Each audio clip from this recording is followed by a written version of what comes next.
It's time for the quarterdeck with Yummy Song. Episode 7, Graduation Day. So where we left off last time, I was getting ready to graduate from recruit training. Here we are, the night before graduation. It was November 21st of 1995. That does seem like a long time ago, doesn't it? So we were sitting there in our squad bay. We had already gone over there and placed all of our sea bags and all our belongings back over to where we were going to stage for graduation. Now, one thing that I do remember from graduation evening there before we graduated is that our senior drill instructor, that morning we had gone and picked up all of our personal effects down there from receiving. When we first got there back in September 3rd, when I first landed there on Parris Island, we had taken off our civilian attire and we had put it in small little boxes and put them away. So they were kind of sitting there like a bunch of little treasures there, waiting for us to just get them before we graduated. So we went there, got our stuff, we picked them up and everything, and we got to the squad bay and the senior drill instructor was like, all right, tonight you're going to show me a fashion show. And we all kind of looked at each other like, what the heck is he talking about? Well, what he was talking about was that he wanted us to go ahead and get dressed in the same clothes that we wore when we first came there to Parris Island. So that evening during square away time,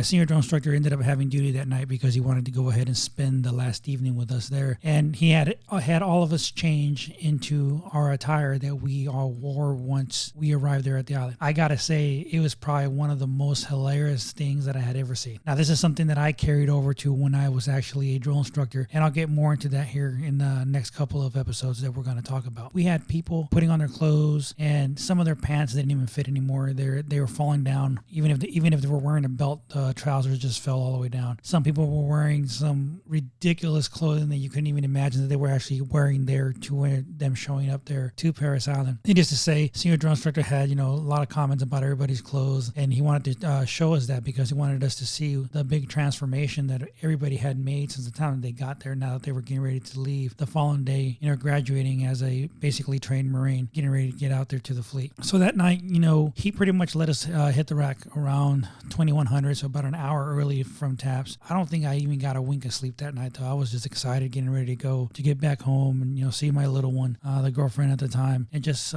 eager to be done with those last 3 months that I've been away from home. The next morning, we got up early, went out, got chow at the chow hall, ate, came back to the squad bay, then we started getting dressed. Now, our graduation there, since it was in November, on November 22nd of 1995, it was a little chilly outside there. It wasn't too cold. I mean, it's not, at least not cold enough out there like it was over there in South Carolina. But we graduated in alphas, so all of us, had our uniforms ready to go, put together, got dressed in our alphas. I graduated as a PFC honorary because of my time in JROTC that I spent there throughout my time that I was in high school. Once we got dressed, we got out in formation, got ready to go, got one last check to all of our uniforms, and then we headed out there to the parade deck. Now, down there at the parade deck, of course, all the families were already there. We went ahead and did our graduation ceremony. To my surprise, we had, I think it was about 3 or 5 recruits that actually passed out during the graduation ceremony. And hilarious, those any of you that remember or even were in a formation when somebody just passes out because they decided to lock their knees and they smacked the floor dead,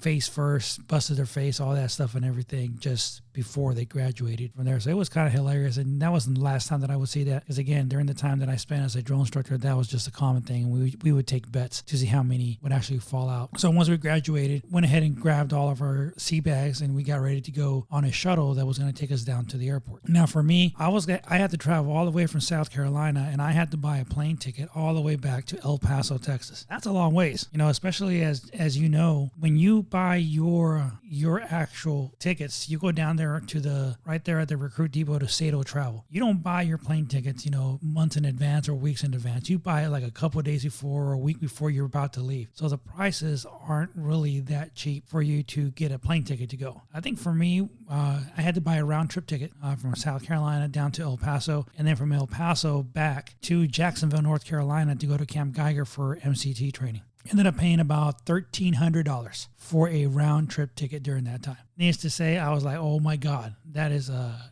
whole lot of money that I got to end up paying. After paying everything that I needed to pay for there before I graduated, because they charge you for some of the stuff, the uniforms that you had to pay back. Back then, we had to pay some money from our earnings that we earned throughout the time that we were there. So pretty much all my money went there. I was paying for the plane ticket and getting ready to get home. One thing that I did realize was that, I did make a lot of good friends there in our platoon. I had a couple of the recruits that were actually got together with some of the other recruits, and they all gave me like $20 a piece. And, I got some of my money back, even though I didn't want no money from them. That kind of started the way that things were when I got to the fleet. We take care of each other to make sure that, none of us are going to be hurting or anything. And to that, I'm very grateful.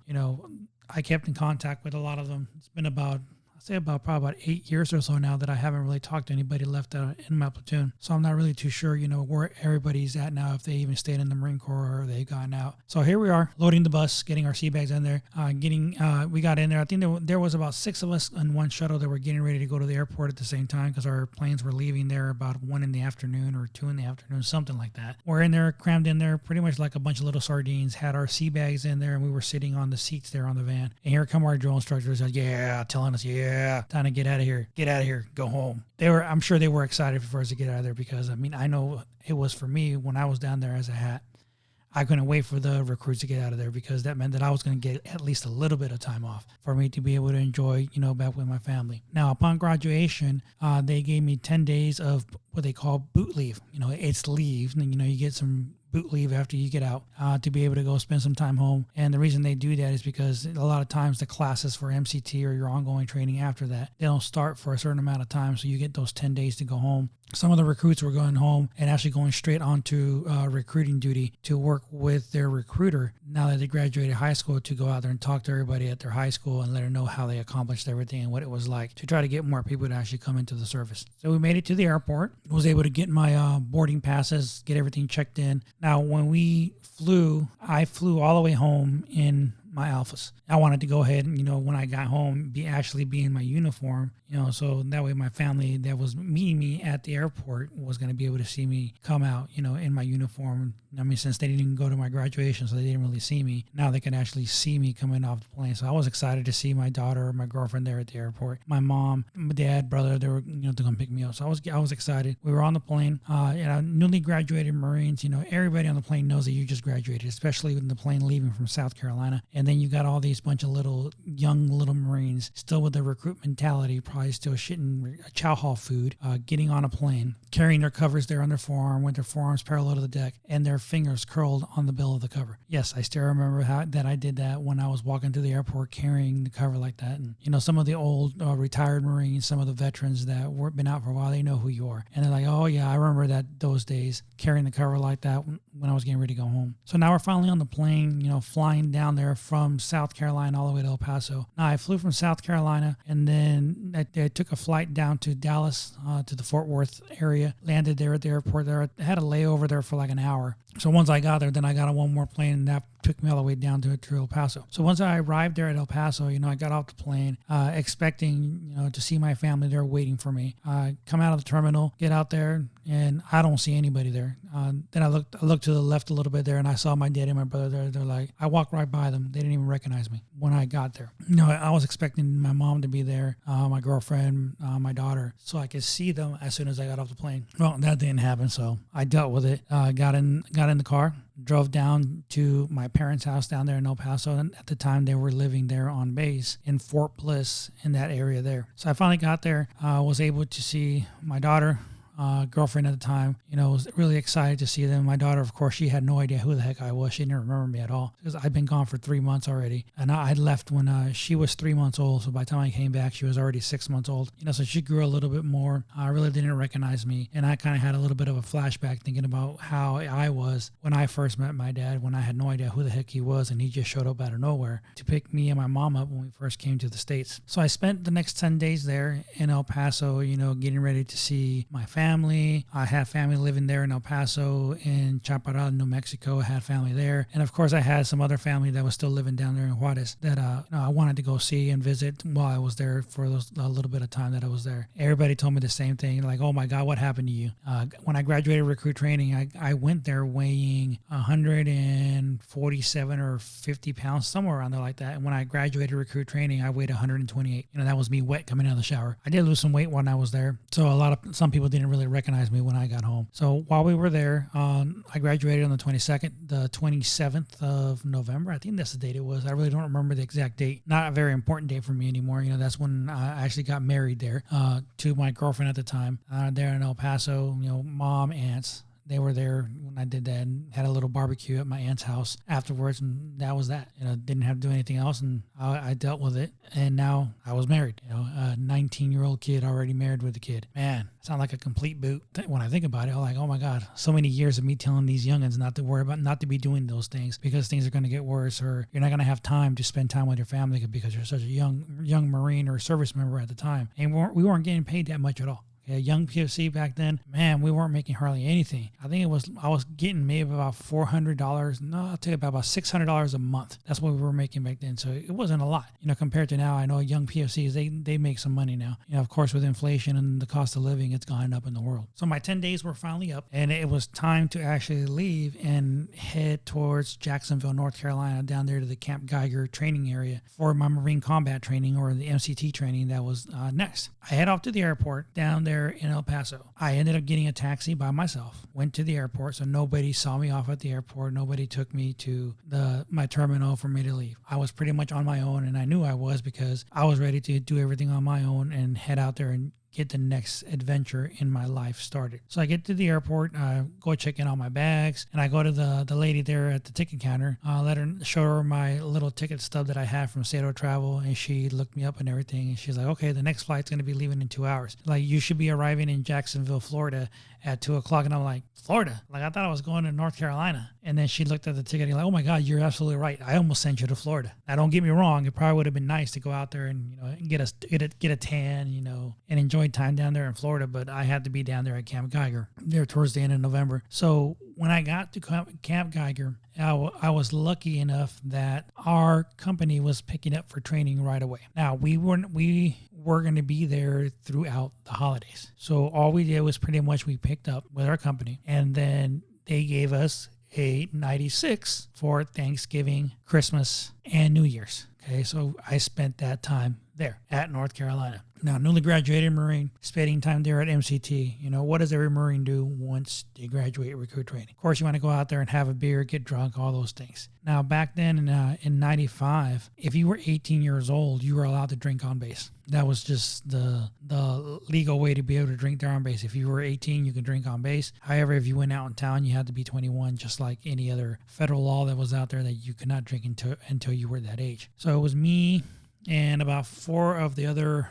Marines that were down there in MCT. And I remember this day very clearly, at least until I got to a restaurant. And I'm going to tell you why, I don't remember. But we went out there, we ate, and they're like, oh, hey, I want to go get some Mexican food. I think it was me. I wanted to go get Mexican food. And we asked everywhere, took taxis, and hey, where can you get the best Mexican food out here? And the cab driver kind of looked at us like we were crazy. Okay, here we are in North Carolina. Not very many Mexican places for you to go eat out there. So we ended up finding a place, and one of the Marines that was with us, he was already 21. So he was able to actually go buy alcohol and all those things for us to get to make sure that we kind of had a good time by ourselves. Now, there with the platoon there in Camp Geiger, I was the scribe of our little company platoon, so I made all the fire watch lists, all those things. So, pretty much all the Marines that, I was kind of close with, I made sure that they didn't have fire watch at certain times and that I wasn't on there. So we get to this restaurant, and the Marine that was 21, he's like, hey, do you guys want anything to drink? I'll go buy it. Now, me, I'm Mexican. What else am I going to want? I'm going to want some tequila. So I gave him some money. He went out there, and he actually bought me a bottle of Jose Cuervo. Ugh. I think about that now. Oh my God, I hate that tequila. It's got the worst taste in the world. But anyway, he got me a whole freaking bottle. Now, me, not even thinking about it, I started chugging the bottle of tequila. Okay, before I knew it, I think I was down to almost half the bottle that I had drinking in like a span of not even 15 minutes while we were there at the restaurant. Next thing I know, I said, hey, I got to get up. I got to go to the bathroom. I should never have gotten up. As soon as I got up, bam, it hit me. My head started spinning. I started feeling all wheezy and crazy. So I went to the bathroom. When I got to the bathroom, the last thing that I remember in the bathroom really is feeling like I needed to throw up. And that's it. That's all I remember. The next thing that I know is I remember the Marines putting me in my rack back in the squad bay. And the duty platoon sergeant was there, and he was like, oh, yeah, I remember those days. Get him in the rack. And they put me to bed, and that was that. No big issue or anything, because I was 19, and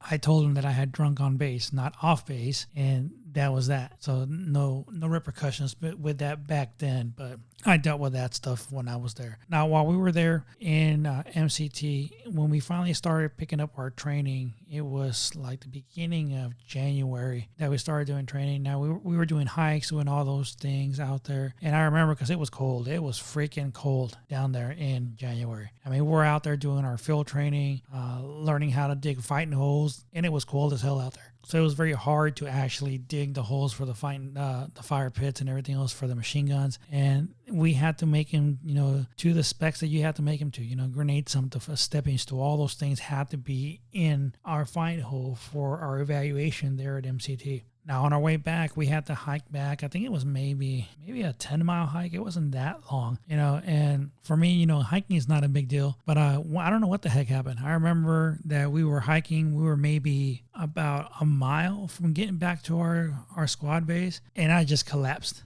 I fell flat on my face. Only thing I remember is that I felt like I was spinning, and bam, I hit the deck. I woke up because they were taking me to the hospital, and I was a little dehydrated. I'll take that back. I didn't take me to the hospital right away. I felt dehydrated. They got me up. I started drinking some water, and then they put me in the back of the Humvee, and I rode in the Humvee for the last mile back to the squad bay. When I went in the squad bay, we're putting all our gear away, getting ready to get in the shower and all of a sudden I'm sitting there and I just start shaking, like I'm shivering. I'm shivering. I couldn't stop shivering. If it wasn't for one of the Marines that was there next to me, that he came up and checked on me, he's like, "Hey, what's wrong?" And I told him, "I don't know. I can't stop shaking." And our platoon sergeant came over there, and they went ahead and they rushed me down there to medical. Kind of find out, I wasn't getting hyperthermia or anything like that, but I had heat exhaustion. I was to the point that if it would have gone any worse, I probably would have had a heat stroke because I was just dehydrated. It was cold outside, but that lesson to me that you got to make sure that you actually drink water even if it's cold outside. So before I knew it, it was time to graduate there from MCT. We graduated from MCT towards the end of January. And as soon as I graduated from there, I went ahead, they got us a plane ticket, and I was off to my MOS school. Now, once I left there, we flew into Fort Sill, Oklahoma, which is an Army base, but that is where the Marine Corps detachment is at, that does all the artillery training for all the Marines. Now, I had just found out before I left Camp Geiger what my MOS was actually going to be. 2 days before we left for graduation, the platoon sergeant sat us down, and he started going through our MOSs. I kind of started having a little bit of flashback, thinking back to, Private Pyle from Full Metal Jacket. Private Pyle, infantry, you made it. Our platoon sergeant's he's like, science. I'm like, here, artillery, field artillery. First thing I said was, "Excuse me, Staff Sergeant, do they spend a lot of time out in the field?" He looked at me in the most retarded look I've seen in a while. He's like, "Well, think about it. It's in the name, field artillery. You're going to be spending a lot of time out in the field." And I was like, all right, whatever. My plan was that when I first came into the service, I was going to come in for a combat arms support MOS. Basically, I think like everybody else that's in the artillery community, you wanted to work in tanks. You wanted to be a tanker. But I got stuck in artillery. What can I say? Do I regret it now? No, not one single bit. I've spent 20 years plus in the Marine Corps as an artilleryman, and I got to tell you, I loved every day of it. So it was exciting to get down there to Fort Sill to get ready to do the next step of my training that I had to be there. And once I got there to Fort Sill, I was lucky enough that we got there just enough time to pick up with the next available class. So we got there and we picked up right away. The training down there in Fort Sill is only 4 weeks long for our basic training for our MOS. So we were basically basic artillerymen once we graduated there. As soon as all the training was done there in Fort Sill, we got our little diplomas and we were now artillerymen. Once we graduated, they had us go ahead and fill out a wish list of where we would like to get stationed at for our first duty station. So we had a couple of choices, North Carolina down there in Camp Lejeune, Camp Pendleton, California. Some people went out to Okinawa, that they sent them out there, and then Hawaii. Those were the only options that we really had. And I thought about, hey, Hawaii, that would be awesome. Like, well, you can't go to Hawaii because you're married. So that was only for Marines that were single, and they would go down there unaccompanied down there to Hawaii for their first duty station. So of course, my first choice was actually California. I wanted to go down to California because it was further away from everybody. I didn't want to be close to where my parents were at. Kind of sad thing to say, isn't it? That I really didn't want to be close. I wanted to get as far away as I could and be able to visit, but not stay long there to come see them. Or vice versa. If they decide they want to come see me, they can come see me, but not really stay there forever. That way we make sure that, we small doses, that's the way that I looked at it. Small doses is to spend time with the family. And that's why I picked California. So I picked California, then North Carolina. And, for shits and giggles, I picked Hawaii. I knew I wasn't going to get Hawaii, but I picked that anyway. And I come to find out that I did get my first choice. I got sent to Camp Pendleton, California to 5th Battalion, 11th Marines. I was going to go down there, and I found out that I was going to be assigned to Sierra Battery 511, which is where I was going to spend the next couple of years there. That's where we're going to leave off for this week. When we come back next week, I'm going to talk a little bit more about what happened once I got down there to Camp Pendleton, California, what I did, and how it was down there for that first duty station. So it's starting to get a little bit more interesting, a little bit more exciting now that we get into the actual Marine Corps stuff. But for those of you that have gone through the same situation, that gone through recruit training, gone through MCT, and got to your first duty station, you kind of know where I'm at. You kind of know the feeling that, you're finally there. You're going to become a fleet Marine. And little did I know, that was just the beginning, because it was cut out to be once you got there. Hazing was a huge thing back then. I won't call it hazing. It wasn't hazing. You were just being welcomed to your unit as a new Marine. And all those Marines were, wanting to make sure they introduced you the right way. Now, when I got there, it's going to be very interesting when we talk about next week, because I was just getting there with the last wave of Marines that were from Desert Storm, that some of them were still there, and they were transitioning out once we were getting there. Well, this is Gunny Signs. Enjoy the rest of your weekend. You have a great weekend, and we will see you guys next Thursday. Liberty Call.